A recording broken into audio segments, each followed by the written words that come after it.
آیا به دعوت به معرکه خدایی توی رفتن اجازت است یا نه؟ یعنی وقتی که در بین تاجیکای ما توی ها داریم، خدایا داریم، هر گونه معرکه های خیر احسان داریم و ما و شما را دعوت میکنن برای گویم خوردن همون طعامی که آماده کردن، آیا اگر همونجا به دعوت رویم این اسلام چگونه بها میدهد؟ قال رسول الله صلی الله علیه و سلم اذا دعی احدكم فلیجب فإن كان صائما فليصلي وإن كان مفطرا فليطعم رواه مسلم. حبیب خدا میگوید هر وقتایی که شما را ای بندگان خدا کدام خانه‌ای که دعوت کردن دعوت را اجابت کنید، دعوت به ذمه شما واجب می شود. فإن كان صائما، مبادا تو را آمد و خبر داد گفت پیغمبر خدا تو روزدار بودی، مثال امروز ماه شوال است، بعضی برادرای اسلامی ما و شما 6 روزه از ماه شوال روزدارند، فریاد میزند میگوید خانه من نصف روز است یا سحر است نانخوری، میگوید خدایی خیر احسان کردم. اگر تو روزدارم که باشی حبیب خدا گفت حتمی اجابت کن، رو در خانه همون برادرت حضور کن، اشتراک کن. از درد میان و دست و پای، خنک زدگی، پروستاتیت، سستی کمر، بیماری عصب‌ها، ریختن موی سر و مانند این رنج میکشید. با رقم‌های +7 92 58 71 0044 زنگ زده برای دسترس کنید داروهای گیاهی سونامد فرمایش گذارید. برده رسانیدن داروها کاملا رایگان است. اینچنین این داروها را از دیرخود داروخانه شهرهای روسیه با تخفیف از 10 تا 15% خریداری کردن می توانید. سونامد، طبابت با گیاهای شفا بخش. السلام علیکم دوستان عزیز. آیا شما برای گذشتن از سرحد دشواری میکشید؟ مهلت حجت‌هایتان به آخر رسیده است. پس من برای شما خدمت رسانی شرکت نور محمد را پیشنهاد میکنم. با ماشین‌های نو و زمانوی، با باوری و اعتماد کامل توسط رانندگان مرد و زن شما را از منزل استقامتیتان تا خط سرحد برده برای عبور مرز مساعدت می نمایند. یادآور می شویم که اگر شما از نام شبکه حاجی میرزا مراجعت نمایید برایتان تخفیف ارائه کرده می شود. رقم ها برای تماس جمع 7 926 319 59 61. مبادا تو را آمد و خبر داد گفت پیغمبر خدا تو روزدار بودی، مثال امروز ماه شوال است، بعضی برادرای اسلامی ما و شما 6 روزه از ماه شوال روزه دارند، فریاد میزند میگوید خانه من نصف روز است یا سحر است نانخوری، میگوید خدایی خیر احسان کردم. اگر تو روزه دارم که باشی حبیب خدا گفت حتمی اجابت کن، رو در خانه همون برادرت حضور کن، اشتراک کن. اگرچه از طعامش نمیخوری فلیصلی، به معنای فلیدعو، دعا کن در خانش. شرط از خوردن نیست. امروز ما اگر کمی سیر باشیم یک جای دیگه دعوت میکنن نمیریم، روزدارم که نباشیم نمیریم، به خاطر میگیم خیلی سیریم کجا میریم، لیکن نمیدانیم که دعوت واجب است. وقتی دعوتی کردن در ذمه ما واجب میشود، باید که ما او را قبول کنیم. وقتی اگر وعده دادیم که میبیم الکی تماشا کنیم که این به ذمه شما واجب میشود، نرفتین شما گناهکار میشوید. خب و اگر باشد که روزخور باشین گفت پیغمبری خدا روزدار نباشین، پس از طعامش میخورین، مقصد اجابت کنین. لیکن حبیب خدا در این مسئله حدیث های دیگر هم دارد که باره از یکی از صحابه های پیغمبر خدا را گفتن خاندان ما بیگاهی مرحمت، من برای 5 نفر آدم طعام آماده کردم، می توانی ای حبیب خدا همراه 5 نفر به خانه من بیایی؟ حبیب خدا میگوید وقتی بیگاه شد 1 نفر زیارتچی حبیب خدا از کجای پیدا شد؟ حبیب خدا این شخص هم گرفتن همراه خودشان. ولی امروز ما و شما هم عادت داریم که مثال ما را یک کس خبر میکنن دو سه نفر دیگر را میگیریم خیلی همون نان کرده ساخی، همون مثال نان هست فرقش یا خی چی شما بخورین چی فلانی خورد گفته هم تری دلیل ها داریم. حبیب خدا هم میگه همراه خودش همون نفری مهمان گرفت و برد، لیکن خاندار 5 نفر گفت، حبیب خدا 5 نفر گرفت، این مهمان هم همراه خود برد، لیکن مهمان در بیرون کوچه گذاشت، همراه 5 نفر خانه خاندار درآمد و از خاندار پرسید همون 5 نفری که گفته بودی اینا مرحمه، لیکن یک نفر زیارت من آمده است، مهمان من است، بیرون خانه است، حق داری اگر خواهی قبولش کن نخواهی قبولش نکن. خاندار چی گفت؟ و حبیب خدا گفت من قبولش دارم گفتن. یعنی مهمان قبول کردن به اذن خاندان، به اجازت خاندان شد. از همین خاطر باشد که صاحب چهار کتاب میگه اول آن باشد که مانندی مگس هم میدانیم پشه، اول آن باشد که مانندی مگس، مردی ناخوانده شود مهمانی کس. هر کی او مهمانی کس ناخوانده شد، نزد مردم خار و زار و رانده شد. کسی به دعوت خانه یک برادرش قبول کرد، وای الله که چی است؟ وای خار است، وای زار است، وای شرمنده می شود. برای یک تکنانی که همونجا استفاده میبری قدر و شرف قیمت گم میکنی. برای همین امروز این مدنیت دم شما باید رسین. بس از مثال خدای کافتن و جای نان و آب کافتن این شرمندگی است. دعوت ما کردن انشاءالله قبول، دعوت نکردن ما حق مثال در خاندان او اشتراک کردن نداریم. اون سخنایی که مثال پیشینی ها بود نانش شنوی و نرای گناهگار میشه، ایره کدام با همین پیشوای شکم چران به دست باور کنین. هیچ یگان دلیل ها ندارن. من دلیل هاش از حدیث برای شما خوانده دادم. برادرای عزیزی که قرآن خونده نمیتونید با زبان عربی، اینا با ترجمه تاجیکی و همچنین با حرفای کریلیکی طرز خوندن قرآن. اینا بسم الله الرحمن الرحیم، به نام خداوند بخشنده و مهربان. هم زبان عربی قدی نویسه، هم با زبان کریلیکی طرز خوندنش، هم ترجمهش هسته. انا اعطیناک الکوثر وصل لربک وانحر. این یکم آیت به درستی که ما تو را کوثر عطا کردیم. یکم آیت انا اعطیناک الکوثر. هر یک آیاتی که میخونه ترجمهش هست، هم با زبان عربی نویسه، هم با زبان کریلیکی نویسه، هم ترجمهش با زبان تاجیکی است. السلام علیکم و رحمت الله و برکاته. از کاسته های شما بهره میبریم. یک سوال دارم، شوهرم سیگارت میکشد، آیا این در اسلام چه حکم دارد؟ ساده و روشن بیان کنید که شوهرم معلم مکتب میانه هست. من این مسئله را چندین بارها گفتگی هستم، چی درباره ناز، چی درباره سیگارت، که اسلام شعار دارد لا ضرر ولا ضرار فی الاسلام. اسلام شعارش همین است که از چیز ضرر نبین و به کسی ضرر نرسان. این شعار اسلام است، از چیز ضرر نبین و با کسی ضرر نرسان. مقصد از سیگارت تو ضرر میبینی، تو شعار اسلام پایمال داری. برای همین سیگارت در اسلام حرام است، چی از جهتی گوییم که در جسم آدم ضرر دارد، چی در اقتصادیاتش ضرر دارد. وقتی هر چیزی که به جسم آدم ضرر داد، به جسد آدم ضررش رسید، این در اسلام حرام است. هر یک حرام کرده پروردگار حکمتش انا همین است که شما تماشا کنید چیزی را که خدا حرام گفته است و حتمی در ارگانیسم شما ضرر دارد. برای همین باز مخصوص اگر این برادر ما معلم باشد، معلم باید از سیگارت و از ناس دور باشد. معلم در پیش طلبه وقتی که سیگارت میکشد، ناس میکشد، همون شاگرداشان سیگارت کش و ناس کش میشوند. امروز به گوش ما آوازها میرسد که بعضی معلم ها طلبه ها را پول میدن که برای ما ناس بخر یا سیگارت بخر. این نادرست است.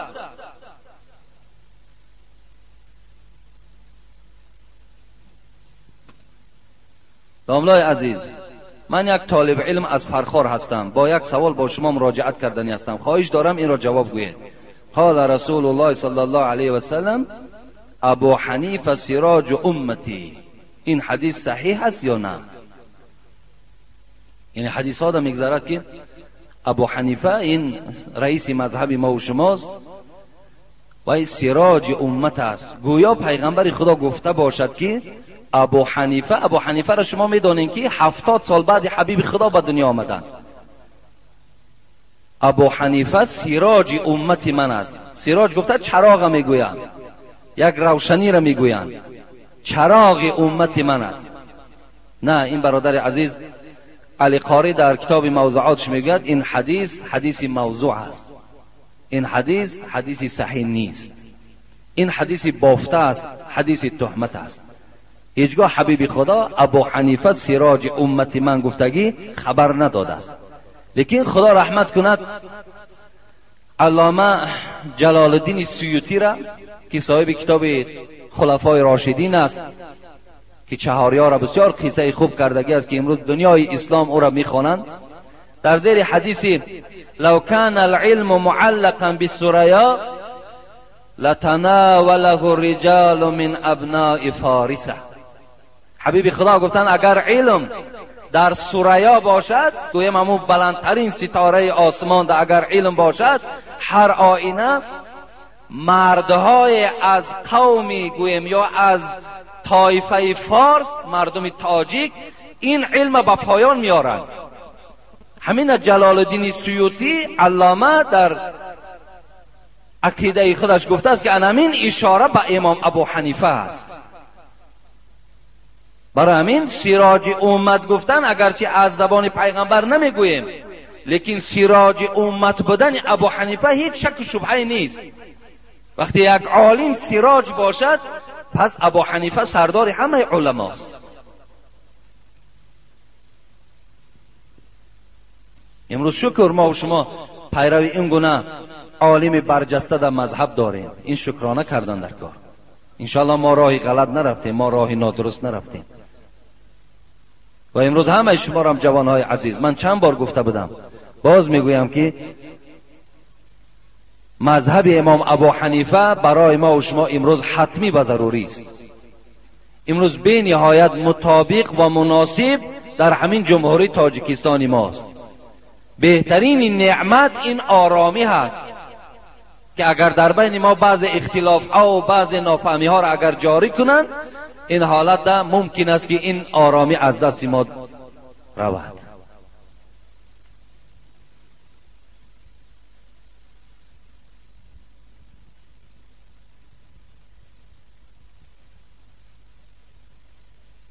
السلام علیکم داملای عزیز، مرده را راه دور بردن جایز است یا جایز نیست؟ مرده را راه دور بردن جایز است یا جایز نیست؟ امام سرخسی رحمت الله علیه از قول امام محمد میگوید که مکروه است. مقصد از همین در کلاه وفات میکند میگیرن خاولین میبرند، در کلاه وفات میکند میگیرن مثال دوشنبه میبرند، یا در دوشنبه وفات میکند گرفته کولاب میارند و دیگر.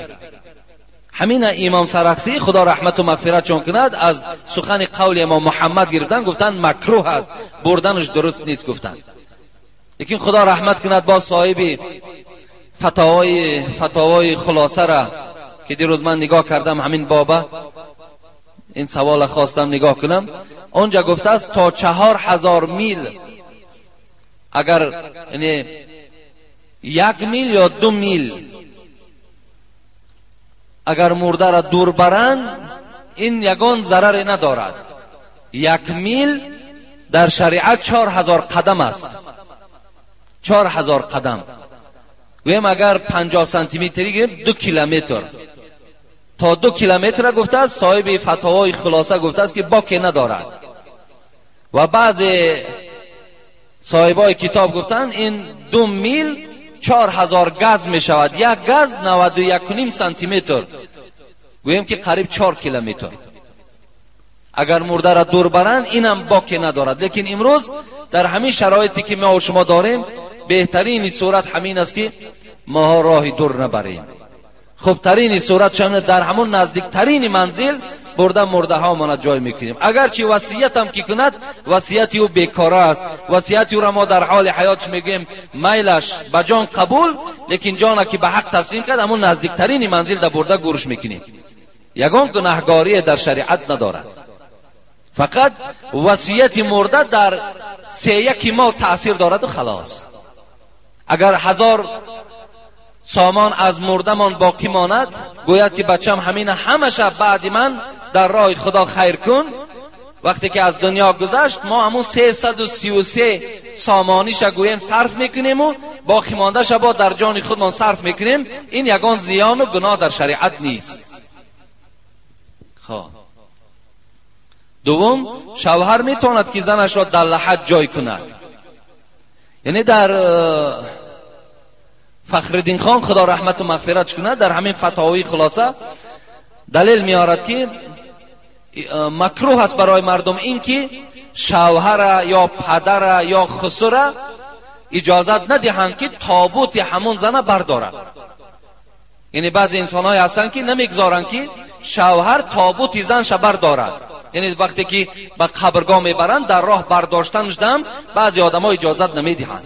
بعضی جوان ها امروز اینقدر پیشرفت علم و انکشاف در علم است، امروز فرزندای خود چون میمرد میگن که چی نرو، قبرستان نرو، از پس فرزندت نرو.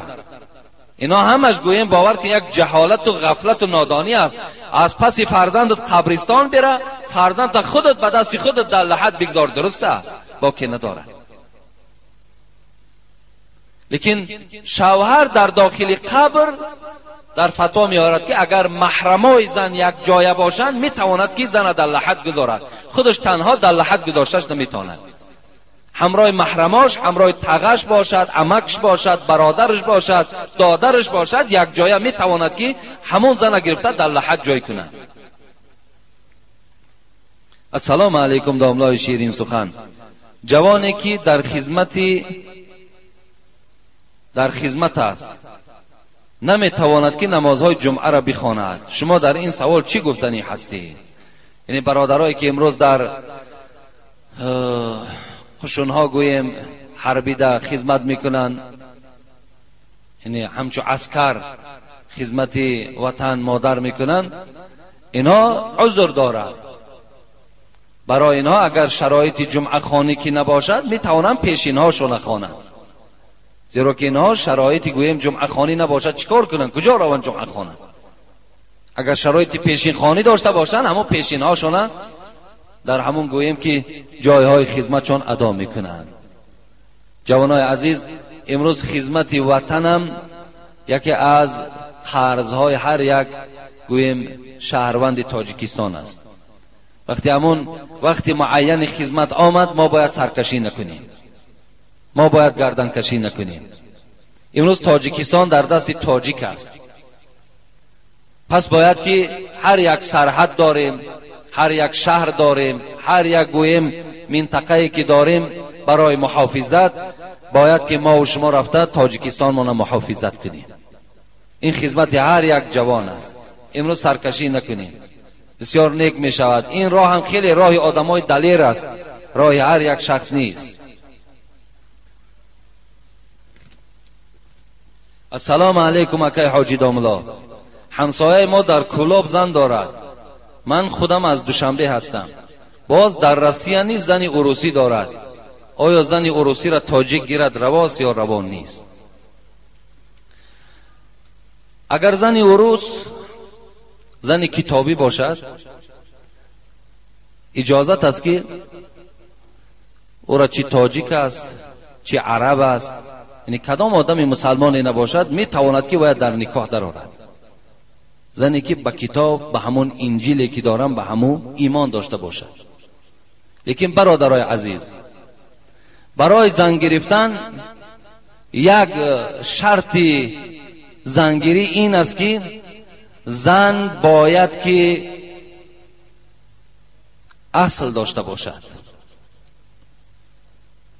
زن به منزله زمین است، باید زمین خوب گیری. بین امروز آدما زمین آبی میکاون که مثال زمینای آبی حاصلش زیاد است. هیچ وقت زمینی که شوره داشته باشد، خس و خارش زیاد باشد در او هیچ وقت رجوع ندارند. مقصد زن به منزله زمین است. باید ما زن از طایفه گیریم که اصل داشته باشد. برای ما چی حاجت است امروز زنی روسی گرفتن؟ چی حاجت است؟ زمانی که دخترای تاجیکی ما خودشون شوهر ندارند، زمانی که در هر یک خانه تاجیک 2 دختر 3 دختر به شوهر ایستادگی است، کجا میره زنی روسی میگیری؟ بعضی زنای روسی این بچکای تاجیکی ساده ما را یافتن، تنی کلمه عرضه کن، خیلی کلمه عرضه میکنن، تمام میگه مسلمان شد، گرفته به او خدمت زندگی کردن میگیرد. نمیداند که عاقبت چی میشود، از این چگونه فرزند به دنیا میآید و یا عاقبت با این مرد چگونه زنی میکرده باشد. و حضرت سعدی میگه زمین شوره سنبل بر نیارد، در او تخم و عمل ضایع مگردان. نکویی با بدان کردن چنان است که بد کردن به جای نیک مردان. شمشیر نیک از آهن بد چون کند کسی، ناکس به تربیت نشود ای حکیم کس. باران که در لطافت طبعش خلاف نیست، در باغ لاله روید و در شوره بوم و خس. برادرای عزیز، همه شما را من نصیحت من این است که امروز زنی تاجیک زنی کنی. زنی هست که گویم همه جهت و تو میدانی، زبانش با زبان تو موافق است، مذهبش با مذهب توست، دینش دینی تو هست، معامله های گویم زندگی را خوب آموختگی هست. برای همین بهترین برای جوان تاجیک امروز زنی تاجیک است. جوانای عزیز، هیچ وقت میل با زنهای روسی نکنید. تاجیکای خود ما نگیریم. امروز ببین اینقدر زنها از حساب به شوهری به حیا شدند، بیگانه شدند، دستی گوی مردم بیگانه استفاده دا بردند، به ملک‌های خارج برده استفاده شان بردیستند. همش به خاطر است که شوهر ندارند.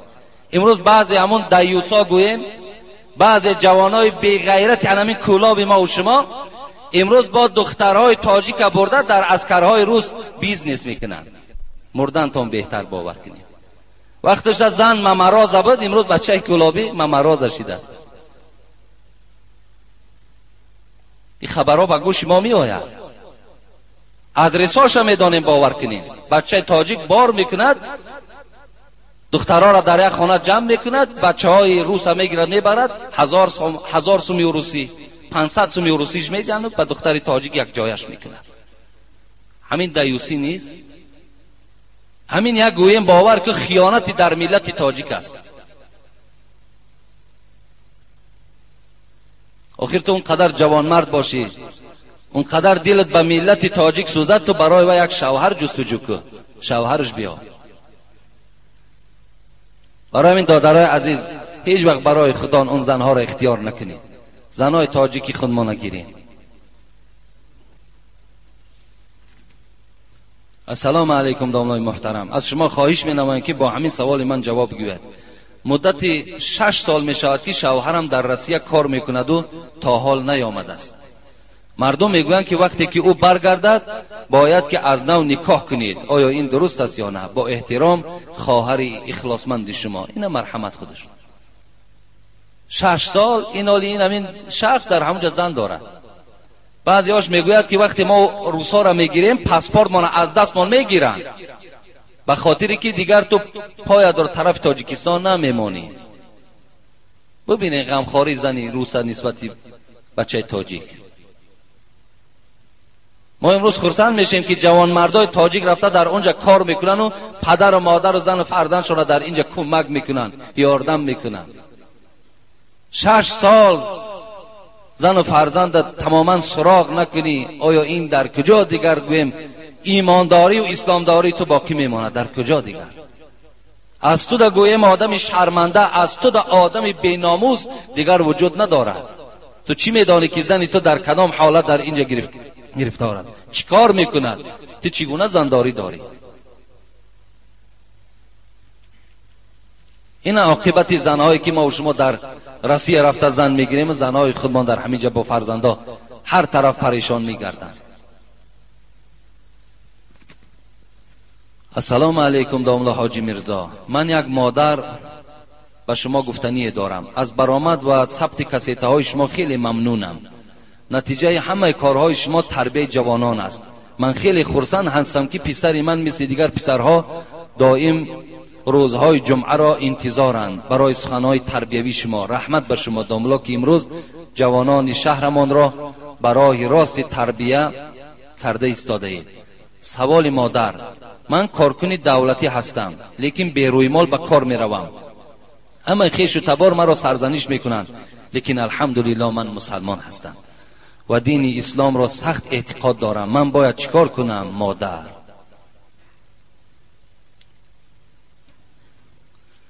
راستی بار من چی برای این مادر باشد چی برای کدام خواهری نباشد، هیچ وقت یگان تغییرات در اسلام در آیت قرآن احادیث رسول الله در آوردن نمیتوانم. چیزی که خدا امر کرده، چیزی که حبیب خدا برای ما سفارش داده است، وای برای ما دیگر چی هست؟ خودش برای ما دیگر فرمان است، وای برای ما دیگر فتوا هست. من برای این گونه مادری که خیلی گویم با یک علم با یک کلمه ها و جمله های خیلی خوب برای ما نویسانده است، منم به این مادر همین گفتنی هستم که مادر عزیز، پوشانیدن سر این فرمان پروردگار است. این الله چی در سوره احزاب چی در سوره نور تماشا کن. مرحمت اگر خواهی، امروز قرآن با طریق کریلیکی هم چاپ شده است. مبادا شما را درد نکند که ما در باب سطر و در باب رویمال وقتی صحبت میکنیم فکر کنیم که این پیشنهاد خودی من است. نه، بلکه این سخن خداوند است. در قرآن هم در سوره احزاب هم در سوره نور خطابه فرمان برای زنها دارد. از این خاطر مادر عزیز، چی کارگر دولتی چی کارگر غیر دولتی، فرمان پروردگار این است که باید تو رویمال داشته باشی. باید گردن و دست تو را کسی نبیند بجز شوهر تو. این فرمان پروردگار است. اجرا کنی خوش به حالت، اجرا نکنی هزار اگر حاجی میرزا و پیر و استاد داشته باشی، در قیامت برای تو عذاب انتظار است.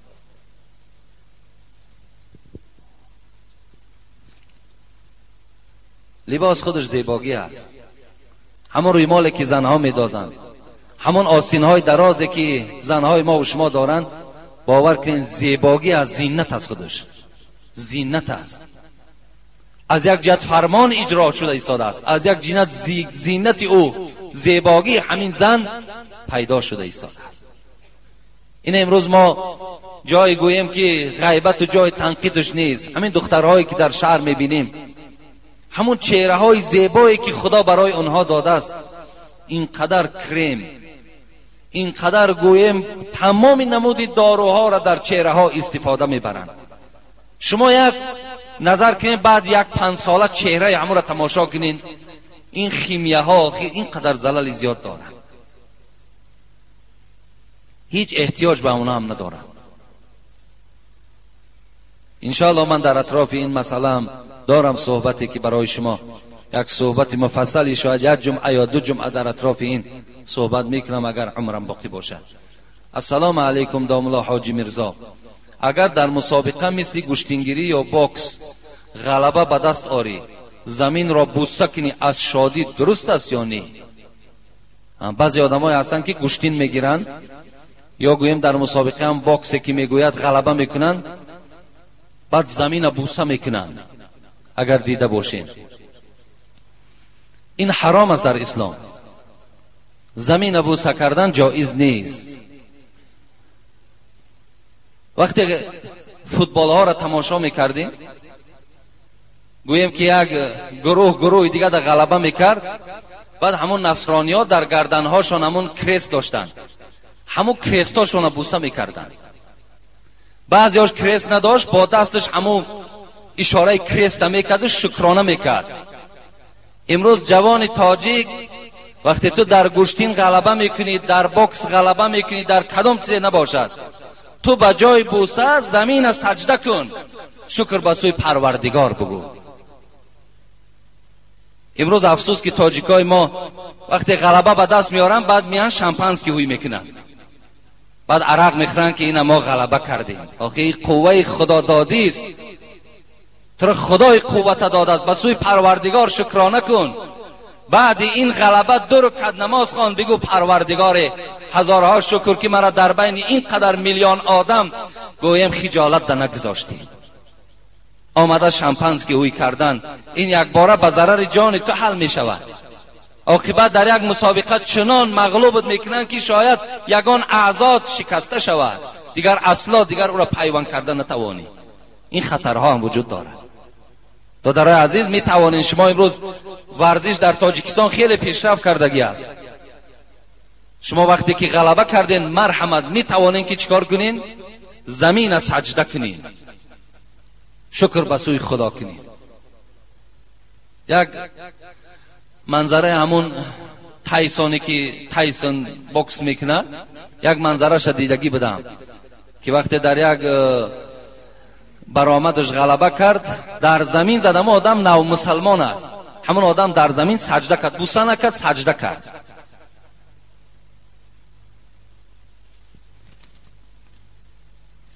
السلام علیکم محترم حاجی میرزا، من همین سوال آخرانم میخوانم ان شاء الله. بعداً ما یک گروه جوانان از شما یک سوال داریم. سوال چنین است: در مسجد محله ما به ما نمیگذارند که صف نماز را جفز کنیم. برای اشاره سبابه به ما کیانه میزنند. سخن دنیایی به حد زیاد است، حتی جنجال ها میکنند. وقتی ما با امام مسجد گفتگو کردیم که از پند و موعظه های حاجی میرزا مانده پیش از نماز گوش کنیم، در حال از شما عیبجویی کرد و اجازت نمیدهد. در حق این گونه امام ها نصیحت کنید و در حق ما نیز دعا کنید که خدا ما را هدایت کند. با احترام، یک گروه مخلصان شما.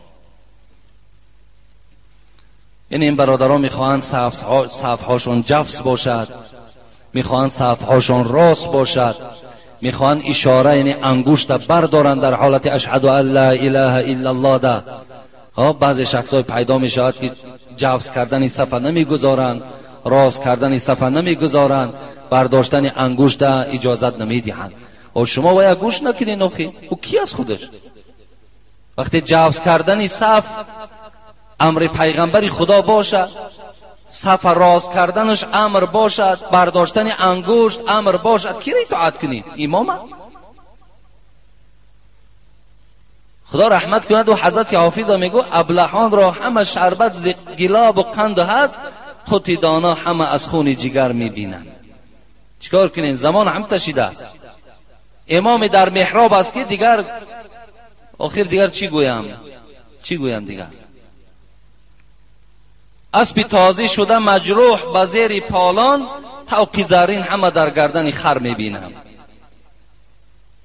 چیکار کنیم؟ امروز محراب ها از این گونه شخصا خالی اند. از شخصی که حق میگوید، از شخصی که از حدیث و آیت سخن میراند، محراب ها امروز ما و شما خالی هستند. بعداً مثل همین گونه بعض ابلهایی که از حدیث و از آیت و از مسئله درک ندارند، بعداً فشار بالای مردم میارند. شما کردن گیرین، صفحاتون راست کنین، صفحاتون جفز کنین، اشاره را کنین. کدامی من برای شما گفته بودم کسی اشاره میکند برادرای عزیز، این حدیث پیغمبر خدا هست. از 30 حدیث زیاد درباره نمین یک برداشتن انگشت آمده است. بعضی از فقهای ما و شما هم حتی ببین صاحب عمدة الرعایه، این شرح الوقایه است. و حضرت گفتن، صاحب فقه کیدانی گفته است، باز در تنبورش نواخته گفته است این حرام گفته است. ببین صاحب فقه کیدانی در کتابش گفته است کسی انگشت می بردارد همین انگشت برداری حرام. لیکن صاحب کتاب عمدة الرعایه که خیلی کتاب معتبر است و در علم و در حدیث و در بزرگی از فقه کیدانی 1000 برابر بالا بود، و میگوید صاحب فقه کیدانی شرم نکرده در تنورش نواخته انگشت برداشتنش حرام گفته است. علی قاری رحمت و مغفرت کنند خدا، و در مذهب همین ما و شما امام ابو حنیفه است، در باب همین برداشتن انگشت رساله دارد، یک کتاب پره دارد و گفته است. چی گفته است؟ اگر گفته است ان همین حدیثی و ظن بالمؤمنین خیرا نمیشد، من صاحب فقه کیدانی را حکمی به کفر میدادم. علی قاری امروز کتاب موضوعات حدیث دارد، شما یعنی علم شاید درک نداشته باشید. صاحب و محدث است و میگوید فقه کیدانی که امروز تعلیماتی است که میگوید برداشتن انگشت حرام است، و از علی قاری در کتابش میگوید که پیغمبر خدا گفتن و ظن بالمؤمنین خیرا، با تمام مؤمن ها گمانی نیک داشته باشین. گفت اگر همین حدیث نمیشد، من صاحب فقه کیدانی را حکمی به کفر میدادم که حلال خدا حلال کردگی را حرام میگن. برای همین کسی انگشت میبردارد، پدرای عزیز شما خشمناک نشوید. او چی جای خشم شدن از وقتی حبیب خدا برداشتن؟ و حتی گفتن هی اشد علی الشیطان من حدید. همین شیطان گفته است آهن گرفته در تار سر شیطان میزنی، از اون دا گفته است در برداشتن انگشت شیطان ناراحت میشود. همین انگشتی که میبردانن اشهد ان لا اله الا الله دا میپرتایمش، همین دا شیطان دردمند میشده است. و این کرده پیغمبر ما و شما هست. برای همین نمیکنی میلش نکن، لیکن میکردگی آدم ها را تحقیر نکن. این در این علم نداری، این مرحمت در این مسجد کدامت علم داری؟ در همین باب انگشت تیز مثال من کردگیش گپ زن در بین همین مردم، من تو را قبول دارم. اگر دلیل های مستحکم داشته باشی، از حدیث از آیت تو دلیل داشته باشی، نداری برادری عزیز. و آخر دعوانا ان الحمد لله رب العالمین. یک 5 دقیقه دیگر مانده است. همینجا مهمان داریم انشاءالله در اطراف همین کدام مسئله برای ما و شما یک چیزی میگوید، در ممکن تای 5 دقیقه است، ممکن تای 10 دقیقه است، همین ما و شما گوش کنیم. از حکومت نماینده دین انشاءالله بعداً دعا میکنیم مرحمت. پیش از آنی که تو خانه کعبه می روی باید که تیار شده روی. یعنی بعضی حاجی های امروز میآیند، شما میدونید بعضی هایش میآیند، امروز خبرهاش میآید که حاجی را دیدیم کشپالو کدا عرق زده است، حاجی را دیدیم مثال به وقت نمازش نمیخونه، حاجی را دیدیم مثال و فلان دخترک مثال یک جای شیدگی فلان فلان، یعنی در حق مثال فلان حاجی فلان گپو. در اصل اینا وجود دارند. برای همین هر کسی که خانه کعبه زیارت می رود باید آن چیزی که از اخلاق های نادرست و کردارهای بدی که داشت همه را ترک میکند، رفته حج میکند، میآید انشاءالله در نزد خدا بهترین مکافات جنت است، برخوردار میشود. برای همین این یگان بسیار پیشنهاد خوب است. کدام خیلی مسئله قیمت شید نشید برای بای یا برای تو کمبغل نیست. این برای آدمی بای $100 قیمت میشد، $200 قیمت میشد، برای فرقی ندارد. او برای مثال خودتو برای یگان کسی دیگر که پول نداره $100 خیلی پول کلانه. برای آدم با دولت $100 هیچ پول هم نیست آخه. برای همین حج خدا برای آدم با دولت گفته است، برای آدم نادار مرحمت نماز جمعه. با صدق بیا نماز جمعه را بخوان، خداوند ثواب حج در نامه اعمالت می نویسد. و بایهایی که در اونجا خیلی که رفیق قیوم ذکر کردن، انا بایهاش در اونجا از پس خیریه نمیگردن، انا منوش که همین روز اینجا حولی فروختن، زمین فروختن و ماشین شا فروخته است رفته است، بعد اونجا دیگه پس همون ماشینای خیریه بعد میدوه که کجا دگون خیریه و خدایی وجود داره که بخریم بعد.